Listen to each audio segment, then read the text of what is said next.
comme avant pour m'occuper des animaux et de la propriété. J'ai répondu désolé, je ne peux pas. Il a appelé pour en parler. Nous avons eu la même conversation, polie mais un peu tendue, alors j'ai finalement dit que je ne visiterais tout simplement pas leur maison. Après un moment de silence, j'ai mentionné que j'étais déçu d'être la seule personne dans notre groupe d'amis à ne pas être invité à son mariage et que je ne pouvais pas continuer à aider comme avant si je suis juste un ami de fond à ce stade. J'ai terminé l'appel de manière positive et sincère en leur souhaitant un bon mariage et un bon voyage, et peut-être qu'on pourrait prendre un verre bientôt. Il y a 2 jours, Jane a envoyé un SMS de suivi disant que John était contrarié par ce que j'avais dit et aussi avec elle parce qu'elle avait pris les décisions finales concernant les invitations des amis.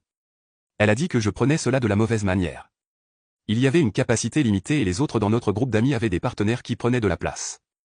Elle a ajouté qu'elle espère que je changerai d'avis et que je les aiderai parce que cela mettrait John à l'aise. Je ne suis pas obligé de faire partie de la compagnie des autres ou d'être invité à des événements de quiconque, mais ai-je tort de fixer mes propres limites en réponse aux leurs? J'essaie de ne pas considérer mes amitiés comme transactionnelles, mais ils veulent évidemment quelque chose de moi malgré le fait de ne pas m'inviter et d'éviter même d'en parler jusqu'à ce qu'ils aient besoin d'aide pour couvrir leur lune de miel. Commentaire, tu n'as absolument pas tort. Pour eux de faire cela et ensuite demander de l'aide comme si de rien n'était est complètement éhonté. Qu'en a dit ton groupe d'amis? Aussi, je ne pense pas avoir vu mentionner quelque part, mais quelle a été la réaction de John lorsque tu as évoqué le manque d'invitation au mariage? Réponse de l'OP, pour la première question, j'étais définitivement surpris.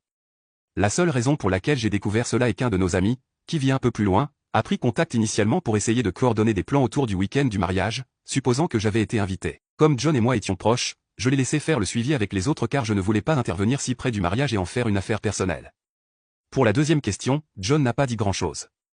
Il y a eu un certain silence après que j'ai coupé sa ligne de questionnement en affirmant que je ne visiterais pas du tout sa maison.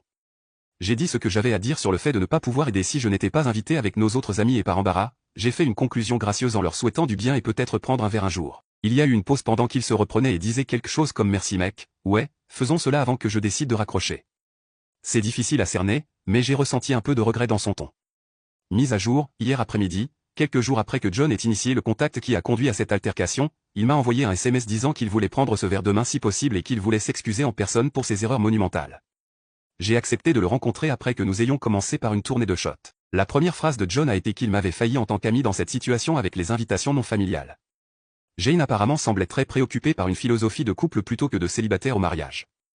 Il avait précédemment exprimé qu'il trouvait cela exclusionnaire et ridicule, mais Jane a priorisé les couples lors de la première série d'invitations d'amis et a dit à John que ce serait plus facile d'inclure d'autres après avoir reçu les réponses. John a reculé et a dit qu'il pensait que suivre son plan initial d'inviter le reste de notre cercle qui, Dieu merci, sont en couple et pas moi, était la meilleure option. Faisant confiance à ce que le truc des réponses se matérialiserait, elle a fini par utiliser le peu d'espace pour inclure plus de familles. John a admis qu'il avait essentiellement cédé et qu'il se sentait assez honteux pour ne pas pouvoir me le dire. Il savait que me demander cette faveur était un risque, mais il l'a fait quand même,